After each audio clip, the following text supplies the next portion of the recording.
Welcome back to the new Frontline. My name is Siena, and a few weeks ago I had the pleasure of attending the 3rd annual Teacher Freedom Summit. I've never attended one of these events before with Freedom Foundation, and let me tell you, it was awesome. If you also didn't attend this year and want to learn more about what it looks like for next year, allow me to tell you all about it.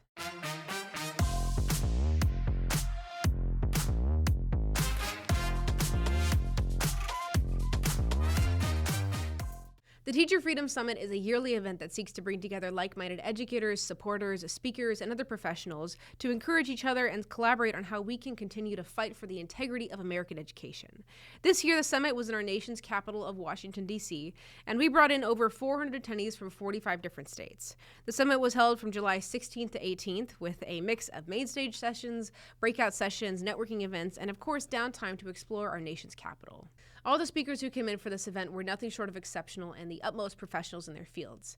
I had the ability to chat with a few of them personally, including speakers like Sonia Shaw, Brad Miller, Ginny Gentles, Corey Brewer, Bill Messenger, and gosh, so many more.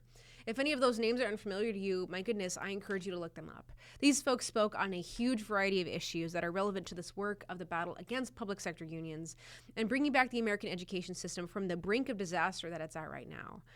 The tenacity of their character combined with their expertise is simply inspiring.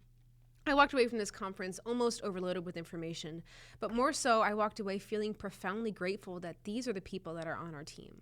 Some of Freedom Foundation's own freedom fighters got to speak at this conference as well, including Litigation Counsel Shella Alcabes, Director of Strategic Outreach Matt Hayward, Director of Employer Engagement Courtney Salt, Special Projects Director Rusty Brown, and of course, our fearless leader, CEO Aaron With.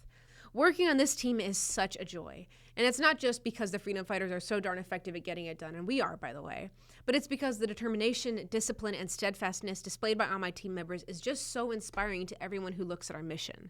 If you are looking for a nonprofit to donate to and support, and you want to be assured that the quality of their character is solid and true, my friend, look no further than the Freedom Foundation.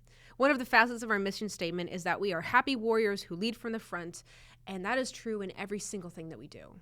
The summit was also graced with the presence of some especially high-profile speakers whom we are so grateful to have hosted, including Maryland Governor Bob Ehrlich, Tiffany Justice, a visiting fellow from the Heritage Foundation and co-founder of Moms for Liberty, the incredible Yeonmi Park, Anastasios Kamoutsas, who is the Florida Education Commissioner, and Mark Janus from the famous Janus v. AFSCME case, which is the landmark U.S. Supreme Court case that affirmed the right of public employees to opt out of union membership and dues. Yeonmi Park was the keynote speaker for our Mainstage session on July 17th, and if you do not know this woman or her story, again, this is one to bookmark. Park is famously known as a North Korean defector who regularly travels the country sharing her incredible story of escaping North Korea and fighting for her freedom. As I wrote in a blog that was posted on Freedom Foundation's website recently, Park's character and story bear witness to the importance of safeguarding democracy and holding both our education system and our nation to the highest possible standard. I know I can speak for all attendees when I say that Yeonmi Park's story is so crazy and unfathomable, it's nearly unbelievable. But despite all of the trials that she has been through in her life, her address to the TFS attendees left everyone in awe of her hope, her strength of character, and her unwavering commitment to calling out the lies that today's world is fraught with. If you want to learn more about her story, she has a viral episode on the Joe Rogan Experience that I will link in the YouTube description. Or if you're a reader like me, she has 2 best-selling books that you can find as well. Aside from the many memorable speakers that came to the TFS conference, one of the biggest takeaways that is true of any conference, I think, is the opportunity to hear the personal stories and connect with people who are just as passionate about this fight as we are. It's a compelling reminder that there are so many people at every level who are ready to bring positive change and protections to those who are most vulnerable and most important, America's children. I was certainly humbled to hear all of the insane stories of retaliation that so many teachers have experienced at the hands of their respective unions.